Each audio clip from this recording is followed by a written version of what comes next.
صحیح بخاری حدیث نمبر 6۔ رسول اللہ صلی اللہ علیہ وآلہ وسلم سب لوگوں سے زیادہ جواد سخی تھے، اور رمضان میں دوسرے اوقات کے مقابلے میں جب جبرائیل علیہ السلام آپ صلی اللہ علیہ وآلہ وسلم سے ملتے بہت ہی زیادہ جود و کرم فرماتے۔ جبرائیل علیہ السلام رمضان کی ہر رات میں آپ صلی اللہ علیہ وآلہ وسلم سے ملاقات کرتے اور آپ کے ساتھ قرآن کا دورہ کرتے۔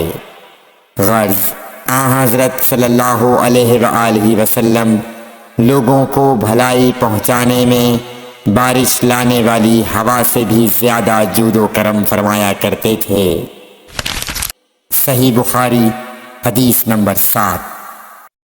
ہرقل شاہ روم نے قریش کے قافلے میں ایک آدمی بلانے کو بھیجا، اور اس وقت یہ لوگ تجارت کے لیے ملک شام گئے ہوئے تھے، اور یہ وہ زمانہ تھا جب رسول اللہ صلی اللہ علیہ وسلم نے قریش اور ابو سفیان سے ایک وقتی عہد کیا ہوا تھا۔ جب ابو سفیان اور دوسرے لوگ ہرقل کے پاس ایلیا پہنچے جہاں ہرقل نے دربار طلب کیا تھا، اس کے گرد روم کے بڑے بڑے لوگ، علماء، وزراء و امراء بیٹھے ہوئے تھے۔ ہرقل نے ان کو اور اپنے ترجمان کو بلوایا، پھر ان سے پوچھا کہ تم میں سے کون شخص مدعی رسالت کا زیادہ قریبی عزیز ہے؟ ابو سفیان کہتے ہیں کہ میں بول اٹھا کہ میں اس کا سب سے زیادہ قریبی رشتہ دار ہوں۔ یہ سن کر ہرقل نے حکم دیا کہ اس ابو سفیان کو میرے قریب لا کر بٹھاؤ اور اس کے ساتھیوں کو اس کی پیٹھ کے پیچھے بٹھا دو۔ پھر اپنے ترجمان سے کہا کہ ان لوگوں سے کہہ دو کہ میں ابو سفیان سے اس شخص یعنی محمد صلی اللہ علیہ وسلم کے حالات پوچھتا ہوں، اگر یہ مجھ سے کسی بات میں جھوٹ بول دے تو تم اس کا جھوٹ ظاہر کر دینا۔ ابو سفیان کا قول ہے کہ خدا کی قسم اگر مجھے یہ غیرت نہ آتی کہ یہ لوگ مجھ کو جھٹلائیں گے تو میں آپ صلی اللہ علیہ وسلم کی نسبت ضرور غلط گوئی سے کام لیتا۔ خیر، پہلی بات جو ہرقل نے مجھ سے پوچھی وہ یہ کہ اس شخص کا خاندان تم لوگوں میں کیسا ہے؟ میں نے کہا وہ تو بڑے اونچے عالی نسب والے ہیں۔ کہنے لگا اس سے پہلے بھی کسی نے تم لوگوں میں ایسی بات کہی تھی؟ میں نے کہا نہیں۔ کہنے لگا اچھا اس کے بڑوں میں کوئی بادشاہ ہوا ہے؟ میں نے کہا نہیں۔ پھر اس نے کہا بڑے لوگوں نے اس کی پیروی اختیار کی ہے یا کمزوروں نے؟ میں نے کہا نہیں، کمزوروں نے۔ پھر کہنے لگا اس کے تابع دار روز بڑھتے جاتے ہیں یا کوئی ساتھی پھر بھی جاتا ہے؟ میں نے کہا نہیں۔ کہنے لگا کیا اپنے اس دعوی نبوت سے پہلے کبھی کسی بھی موقع پر اس نے جھوٹ بولا ہے؟ میں نے کہا نہیں، اور اب ہماری اس سے صلح کی ایک مقررہ مدت ٹھہری ہوئی ہے، معلوم نہیں وہ اس میں کیا کرنے والا ہے۔ ابو سفیان کہتے ہیں میں اس بات کے سوا اور کوئی جھوٹ اس گفتگو میں شامل نہ کر سکا۔ ہرقل نے کہا کیا تمہاری اس سے کبھی لڑائی بھی ہوئی ہے؟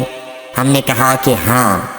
بولا پھر تمہاری اور اس کی جنگ کا کیا حال ہوتا ہے؟ میں نے کہا لڑائی ڈول کی طرح ہے، کبھی وہ ہم سے میدان جنگ جیت لیتے ہیں اور کبھی ہم ان سے جیت لیتے ہیں۔ ہرقل نے پوچھا وہ تمہیں کس بات کا حکم دیتا ہے؟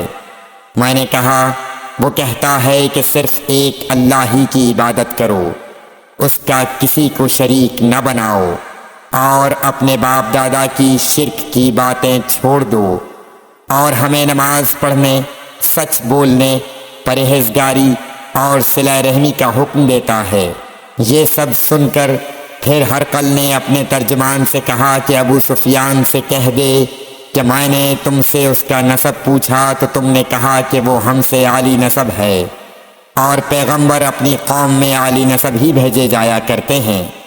میں نے تم سے پوچھا کہ دعوی نبوت کی یہ بات تمہارے اندر اس سے پہلے کسی اور نے بھی کہی تھی؟ تو تم نے جواب دیا کہ نہیں۔ تب میں نے اپنے دل میں کہا کہ اگر یہ بات اس سے پہلے کسی اور نے کہی ہوتی تو میں سمجھتا کہ اس شخص نے بھی اسی بات کی تقلید کی ہے جو پہلے کہی جا چکی ہے۔ میں نے تم سے پوچھا کہ اس کے بڑوں میں کوئی بادشاہ بھی گزرا ہے، تو تم نے کہا کہ نہیں۔ تو میں نے دل میں کہا کہ ان کے بزرگوں میں سے کوئی بادشاہ ہوا ہوگا تو کہہ دوں گا کہ وہ شخص اس بہانے اپنے آباء و اجداد کی بادشاہت اور ان کا ملک دوبارہ حاصل کرنا چاہتا ہے۔ اور میں نے تم سے پوچھا کہ اس بات کے کہنے یعنی پیغمبری کا دعویٰ کرنے سے پہلے تم نے کبھی اس کو دروغ گوئی کا الزام لگایا ہے؟ تم نے کہا کہ نہیں۔ تو میں نے سمجھ لیا کہ جو شخص آدمیوں کے ساتھ دروغ گوئی سے بچے وہ اللہ کے بارے میں کیسے جھوٹی بات کہہ سکتا ہے۔ اور میں نے تم سے پوچھا کہ بڑے لوگ اس کے پیرو ہوتے ہیں یا کمزور آدمی؟ تم نے کہا کمزوروں نے اس کی اتباع کی ہے۔ تو دراصل یہی لوگ پیغمبروں کے متبعین ہوتے ہیں۔ اور میں نے تم سے پوچھا کہ اس کے ساتھی بڑھ رہے ہیں یا کم ہو رہے ہیں؟ تم نے کہا کہ وہ بڑھ رہے ہیں، اور ایمان کی کیفیت یہی ہوتی ہے حتیٰ کہ وہ کامل ہو جاتا ہے۔ اور میں نے تم سے پوچھا کہ آیا کوئی شخص اس کے دین سے ناخوش ہو کر مرتد بھی ہو جاتا ہے؟ تم نے کہا نہیں۔ تو ایمان کی خاصیت بھی یہی ہے، جن کے دلوں میں اس کی مسرت رچ بس جائے وہ اس سے لوٹا نہیں کرتے۔ اور میں نے تم سے پوچھا کہ آیا وہ کبھی عہد شکنی کرتے ہیں؟ تم نے کہا نہیں۔ پیغمبروں کا یہی حال ہوتا ہے، وہ عہد کی خلاف ورزی نہیں کرتے۔ اور میں نے تم سے کہا کہ وہ تم سے کس چیز کے لیے کہتے ہیں؟ تم نے کہا کہ وہ ہمیں حکم دیتے ہیں کہ اللہ کی عبادت کرو، اس کے ساتھ کسی کو شریک نہ ٹھہراؤ، اور تمہیں بتوں کی پرستش سے روکتے ہیں، سچ بولنے اور پرہیزگاری کا حکم دیتے ہیں۔ لہٰذا اگر یہ باتیں جو تم کہہ رہے ہو سچ ہیں تو ان قریب وہ اس جگہ کا مالک ہو جائے گا کہ جہاں میرے یہ دونوں پاؤں ہیں۔ مجھے معلوم تھا کہ وہ پیغمبر آنے والا ہے، مگر مجھے یہ معلوم نہیں تھا کہ وہ تمہارے اندر ہوگا۔ اگر میں جانتا کہ اس تک پہنچ سکوں گا تو اس سے ملنے کے لیے ہر تکلیف گوارا کرتا۔ اگر میں اس کے پاس ہوتا تو اس کے پاؤں ہوتا۔ ہرقل نے رسول اللہ صلی اللہ علیہ وسلم کا وہ خط منگایا جو آپ نے وحیہ کلبی رضی اللہ تعالیٰ عنہ کے ذریعے حاکم بصرہ کے پاس بھیجا تھا، اور اس نے وہ ہرقل کے پاس بھیج دیا تھا۔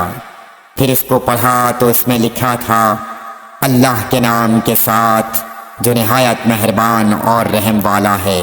اللہ کے بندے اور اس کے پیغمبر محمد صلی اللہ علیہ وسلم کی طرف سے یہ خط ہے شاہ روم کے لیے۔ اس شخص پر سلام ہو جو ہدایت کی پیروی کرے۔ اس کے بعد میں آپ کے سامنے دعوت اسلام پیش کرتا ہوں۔ اگر آپ اسلام لے آئیں گے تو دین و دنیا میں سلامتی نصیب ہوگی، اللہ آپ کو دوہرا ثواب دے گا، اور اگر آپ میری دعوت سے روگردانی کریں گے تو آپ کی رعایا کا گناہ بھی آپ ہی پر ہوگا۔ اور اے اہل کتاب، ایک ایسی بات پر آ جاؤ جو ہمارے اور تمہارے درمیان یکساں ہے، وہ یہ کہ ہم اللہ کے سوا کسی کی عبادت نہ کریں اور کسی کو اس کا شریک نہ ٹھہرائیں، اور نہ ہم میں سے کوئی کسی کو خدا کے سوا اپنا رب بنائے۔ پھر اگر وہ اہل کتاب اس کتاب سے منہ پھیر لیں تو مسلمانوں، تم ان سے کہہ دو کہ تم مانو یا نہ مانو، ہم ایک خدا کے اطاعت گزار ہیں۔ ابو سفیان کہتے ہیں، جب ہرقل نے جو کچھ کہنا تھا کہہ دیا اور خط پڑھ کر فارغ ہوا تو اس کے ارد گرد بہت شور و غوغا ہوا، بہت سی آوازیں اٹھیں اور ہمیں باہر نکال دیا گیا۔ تب میں نے اپنے ساتھیوں سے کہا کہ ابو کبشہ کے بیٹے حضرت صلی اللہ علیہ وسلم کا معاملہ تو بہت بڑھ گیا۔ دیکھو تو اس سے بنی اصفر روم کا بادشاہ بھی ڈرتا ہے۔ مجھے اس وقت سے اس بات کا یقین ہو گیا کہ حضور صلی اللہ علیہ وسلم ان قریب غالب ہو کر رہیں گے۔ حتیٰ کہ اللہ نے مجھے مسلمان کر دیا۔ راوی کا بیان ہے کہ ابن ناطور ایلیا کا حاکم ہرقل کا مصاحب اور شام کے نصارہ کا لاٹ پادری بیان کرتا تھا کہ ہرقل جب ایلیا آیا ایک دن صبح کو پریشان اٹھا تو اس کے درباریوں نے دریافت کیا کہ آج ہم آپ کی حالت بدلی ہوئی پاتے ہیں، کیا وجہ ہے؟ ابن ناطور کا بیان ہے کہ ہرقل نجومی تھا، علم نجوم میں وہ پوری مہارت رکھتا تھا۔ اس نے اپنے ہم نشینوں کو بتایا کہ میں نے آج رات ستاروں پر نظر ڈالی تو دیکھا کہ ختنہ کرنے والوں کا بادشاہ ہمارے ملک پر غالب آ گیا ہے۔ بھلا اس زمانے میں کون لوگ ختنہ کرتے ہیں؟ انہوں نے کہا کہ یہود کے سوا کوئی ختنہ نہیں کرتا، سو ان کی وجہ سے پریشان نہ ہو۔ سلطنت کے تمام شہروں میں یہ حکم لکھ بھیجیے کہ وہاں جتنے یہودی ہوں سب قتل کر دیے جائیں۔ وہ لوگ انہی باتوں میں مشغول تھے کہ ہرقل کے پاس ایک آدمی لایا گیا جسے شاہ غسان نے بھیجا تھا۔ اس نے رسول اللہ صلی اللہ علیہ وسلم کے حالات بیان کیے۔ جب ہرقل نے سارے حالات سن لیے تو کہا کہ جا کر دیکھو وہ ختنہ کیے ہوئے ہے یا نہیں۔ انہوں نے اسے دیکھا تو بتلایا کہ وہ ختنہ کیا ہوا ہے۔ ہرقل نے جب اس شخص سے عرب کے بارے میں پوچھا تو اس نے بتلایا کہ وہ ختنہ کرتے ہیں۔ تب ہرقل نے کہا کہ یہی محمد صلی اللہ علیہ وسلم اس امت کے بادشاہ ہیں جو پیدا ہو چکے ہیں۔ پھر اس نے اپنے ایک دوست کو رومیہ خط لکھا اور وہ بھی علم نجوم میں ہرقل کی طرح ماہر تھا۔ پھر وہاں سے ہرقل حمص چلا گیا۔ ابھی حمص سے نکلا نہیں تھا کہ اس کے دوست کا خط اس کے جواب میں آ گیا۔ اس کی رائے بھی حضور صلی اللہ علیہ وسلم کے ظہور کے بارے میں ہرقل کے موافق تھی کہ محمد صلی اللہ علیہ وسلم واقعی پیغمبر ہیں۔ اس کے بعد ہرقل نے روم کے بڑے آدمیوں کو اپنے حمص کے محل میں طلب کیا اور اس کے حکم سے محل کے دروازے بند کر لیے گئے۔ پھر وہ اپنے خاص محل سے باہر آیا اور کہا، اے روم والو، کیا ہدایت اور کامیابی میں کچھ حصہ تمہارے لیے بھی ہے؟ اگر تم اپنی سلطنت کی بقا چاہتے ہو تو پھر اس نبی صلی اللہ علیہ وسلم کی بیعت کر لو اور مسلمان ہو جاؤ۔ یہ سننا تھا کہ پھر لوگ وحشی گدھوں کی طرح دروازوں کی طرف دوڑے مگر انہیں بند پایا۔ آخر جب ہرقل نے اس بات سے ان کی یہ نفرت دیکھی اور ان کے ایمان لانے سے مایوس ہو گیا تو کہنے لگا کہ ان لوگوں کو میرے پاس لاؤ۔ جب وہ دوبارہ آئے تو اس نے کہا، میں نے جو بات کہی تھی اس سے تمہاری دینی پختگی کی آزمائش مقصود تھی، سو وہ میں نے دیکھ لی۔ تب یہ بات سن کر وہ سب کے سب اس کے سامنے سجدے میں گر پڑے اور اس سے خوش ہو گئے۔ بالآخر ہرقل کی آخری حالت یہی رہی۔ صحیح بخاری حدیث نمبر 8۔ رسول اللہ صلی اللہ علیہ وسلم نے فرمایا، اسلام کی بنیاد 5 چیزوں پر قائم کی گئی ہے۔ اول، گواہی دینا کہ اللہ کے سوا کوئی معبود نہیں اور بے شک حضرت محمد صلی اللہ علیہ وسلم اللہ کے سچے رسول ہیں، اور نماز قائم کرنا اور زکوٰۃ ادا کرنا اور حج کرنا اور رمضان کے روزے رکھنا۔ صحیح بخاری حدیث نمبر 9۔ نبی کریم صلی اللہ علیہ وآلہ وسلم نے فرمایا کہ ایمان کی 60 سے کچھ اوپر شاخیں ہیں اور حیا شرم بھی ایمان کی ایک شاخ ہے۔